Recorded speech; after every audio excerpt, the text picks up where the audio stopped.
বাংলাদেশ জামাতে ইসলামের আজকে জাতীয় মহাসমাবেশকে সফল করার জন্য সারা দেশ থেকে তাদের লক্ষ লক্ষ নেতাকর্মী কিন্তু এরই মাঝে ঢাকাতে এসে উপস্থিত হয়েছেন। আজ সকাল থেকে ঢাকার বিভিন্ন জায়গা ঘুরে যেমনটি দেখতে পেয়েছি যে জামাতের নেতাকর্মীরা তাদের সরব উপস্থিতি জানান দেওয়ার জন্য তাদের সমাবেশ স্থলের দিকে তারা কিন্তু একে একে যাচ্ছে। আমি যদি আমার সহকর্মীকে একটু বলি যে এই রাস্তাটি হচ্ছে তেজগাঁও শিল্পাঞ্চল এলাকা। এই রাস্তা দিয়ে মূলত ৭ রাস্তা হয়ে তারা কিন্তু যাবেন তাদের সমাবেশ স্থলে। আমি এই মুহূর্তে দাঁড়িয়ে আছি তেজগাঁও শিল্পাঞ্চল এলাকায়। আমরা দেখতে পাচ্ছি যে স্লোগানে মুখরিত অবস্থায় জামাত ইসলামের বিভিন্ন নেতাকর্মীরা তারা তাদের সমাবেশে যোগদান করার জন্য তারা কিন্তু পায়ে হেঁটে যাচ্ছেন। যেহেতু তাদের বেশ কয়েকটি বাস রাখার জন্য নির্দিষ্ট কয়েকটি জায়গা রয়েছে, সে জায়গাতে বাস তাদের রেখে তারা কিন্তু হেঁটে তাদের সমাবেশে যোগদান করার জন্য তারা এরই মাঝে কিন্তু তারা চলে যাচ্ছে। বাংলাদেশ জামাত ইসলামী মূলত ৭টি দাবি নিয়ে আজকের এই সমাবেশে এসে সমাবেশকে সফল করার জন্য এসেছেন। তার মাঝে তারা বলছেন যে জুলাই গণ অভ্যুত্থানে যারা শহীদ হয়েছেন সেই শহীদদেরকে যারা নির্মমভাবে হত্যা করে শহীদ করেছেন তাদের যে বিচার সেটি কিন্তু সেই বিচারিক কার্যক্রম শেষ করতে হবে এবং দেশের যে মৌলিক সংস্কার সেটিও শেষ করতে হবে। এবং তারা বলছেন যে পিআর পদ্ধতিতে নির্বাচন এবং জাতীয় নির্বাচনের আগে যেন স্থানীয় নির্বাচন করা হয়, সেই দাবিতে কিন্তু তারা আজকের এই মহাসমাবেশ বলি কিংবা দুঃখিত জাতীয় সমাবেশের আজকে আয়োজন করেছে বাংলাদেশ জামাত ইসলামী। এর মাঝে আরেকটি অন্যতম দাবি হচ্ছে যে প্রবাসীদের ভোটাধিকার নিশ্চিত করা। তারা বলছেন যে প্রবাসীরা বাংলাদেশের গতিশীলতার ক্ষেত্রে অনেক বেশি ভূমিকা রাখে। প্রবাসীদের রেমিটেন্সের কারণে বাংলাদেশ অনেক বেশি এগিয়ে যাচ্ছে, কিন্তু সেই প্রবাসীরাই কেন ভোট দিতে পারবে না এমন প্রশ্ন রেখে তারা কিন্তু দাবি করছেন যে এবারে যেন ১ কোটি প্রবাসী ভোটার তারা যেন তাদের ভোট প্রয়োগ করতে পারে। তারা সেই দাবিটিও কিন্তু তারা করছেন। তারা বলছেন যে দেশের মৌলিক সংস্কার এবং বিচার শেষ হওয়ার আগে তারা নির্বাচন চান না, সেটি কিন্তু তারা জানিয়েছেন। যদিও বিএনপির পক্ষ থেকে বলছেন যে জাতীয় নির্বাচনের আগে স্থানীয় নির্বাচনের পক্ষে কিন্তু বিএনপি নয়। যদিও পিআর পদ্ধতিতে নির্বাচন জামাত ইসলামী সহ বেশ কয়েকটি রাজনৈতিক দল পিআর পদ্ধতিতে নির্বাচনের দাবি জানিয়েছে, কিন্তু এই ক্ষেত্রে বিএনপি এই দাবির সাথেও কিন্তু একমত নন। বিএনপির পক্ষ থেকে জানানো হয়েছে।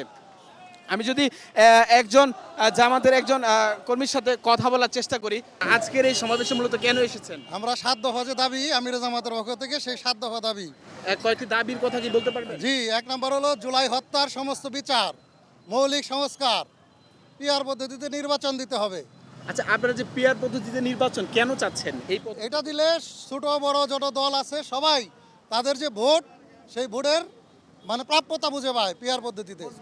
আপনার কি মনে হয় আজকের এই সমাবেশের মাধ্যমে এই দাবি কতটুকু? ইনশাল্লাহ আমাদের আরো পরবর্তী যে দিক নির্দেশনা এবং আমির জামাত যেভাবে বলবে, ইনশাল্লাহ আমরা মনে করি যে আমাদের এই দাবি বাস্তবায়িত হবে। আজকের সমাবেশে আপনাদের দল থেকে বলা হয়েছিল যে প্রায় ১০ লক্ষ নেতাকর্মীরা উপস্থিত হবেন, কি মনে হচ্ছে? ইনশাল্লাহ ১০ লক্ষ ওভার হয়ে যাবে। জি, আমরা টাঙ্গাইল জেলার থেকে ৩০০ গাড়ি আসছি, তো এরকম সব জায়গার থেকে ট্রেন ম্যাচ মিলে ১০ লক্ষ ওভার হয়ে যাবে ইনশাল্লাহ। দেশের প্রায় 60% মানুষ বিভিন্ন দলকে ভোট দেওয়ার কারণে সেই সব দলগুলো মিলে সরকার গঠন করতে পারে না। 50%-এর কম ভোট পাওয়ার পরেও সরকার গঠন করে। আমরা চাচ্ছি যে পিআর পদ্ধতি নির্বাচন হলে এখানে সংখ্যানুপাতিক হারে সংসদে প্রতিনিধিত্ব করতে পারবে। প্রত্যেকটা দলের প্রতিনিধি সংসদে প্রতিনিধিত্ব করতে পারবে এই পিআর পদ্ধতিতে, যার কারণে আমরা এই পিআর পদ্ধতিতে নির্বাচন চাচ্ছি। স্থানীয় নির্বাচনের মাধ্যমে দেখতে চাই যে আসলে সরকারের ইন্টেরিয়ম গভর্নমেন্টের জাতীয় নির্বাচন পর্যায়ে কতটুকু সক্ষমতা আছে এবং লেভেল প্লেয়িং ফিল্ড আমাদের কতটুকু আছে, সেটা স্থানীয় সরকার নির্বাচনের মাধ্যমেই আমাদের এটা প্রকাশিত হবে। এই জন্যই বাংলাদেশ জামাত ইসলামী সংস্কার প্লাস হচ্ছে আপনার পিআর পদ্ধতি প্লাস হচ্ছে স্থানীয় নির্বাচন, এটা আগে প্রয়োজন এবং এটার দাবির জন্যই এটা একটা অন্যতম দাবির কারণে মধ্য দিয়ে আজকের এই সমাবেশ। দর্শক যেমনটি জানাচ্ছিলেন জামাতের একজন কর্মী, তিনি বলছিলেন যে তাদের দল থেকে বলা হয়েছিল প্রায় ১০ লক্ষ লোকের জনসমাগম হবে আজকের বাংলাদেশ জামাতে ইসলামের জাতীয় সমাবেশে। তারা তেমনটি প্রত্যাশা করছেন যে ১০ লক্ষ ছাড়িয়ে যেতে পারে।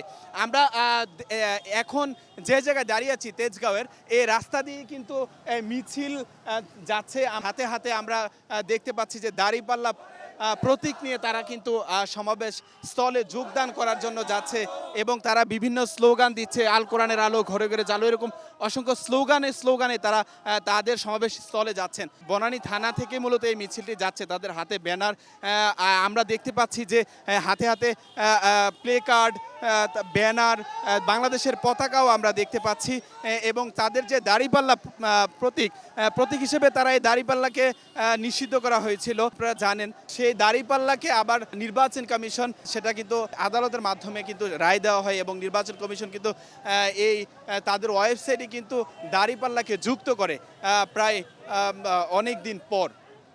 আমরা যদি একটু কথা বলি যে জামাত ইসলামের আজকের এই সমাবেশকে ঘিরে এরই মাঝে ঢাকাতে প্রায় হাজার হাজার নেতাকর্মীরা কিন্তু এসেছেন।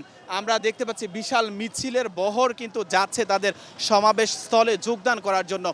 নেতাকর্মীরা বলছেন তাদের আজকের এই সমাবেশকে সফল করার জন্য তারা শান্তিপূর্ণভাবে তারা তাদের আমির যে দিক নির্দেশনা দিবেন পরবর্তী, সেই দিক নির্দেশনার আলোকে তারা পরবর্তী কার্যক্রম করবেন। তবে তারা বলছেন যে পিআর পদ্ধতিতে নির্বাচন হলে সেটা প্রত্যেকটা দলের জন্যই ভালো হবে বলে তারা প্রত্যাশা করছেন। রাজধানীর তেজগাঁও থেকে এই ছিল আমার কাছে সর্বশেষ।